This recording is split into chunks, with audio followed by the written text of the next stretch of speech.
கடலல போலம் கால் தொட்டு உரசி கடலுள்ள போலம் நான் இல்லடி கடல் மண்ண போலம் காலோட ஒட்டி கரை தாண்டும் வரதா இது பேரடி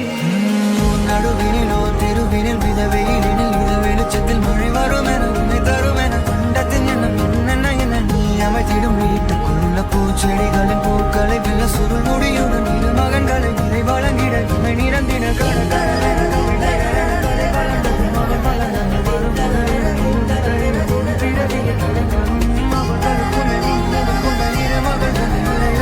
அனைவரும் அழகிய சுய படங்களை எடுக்கவே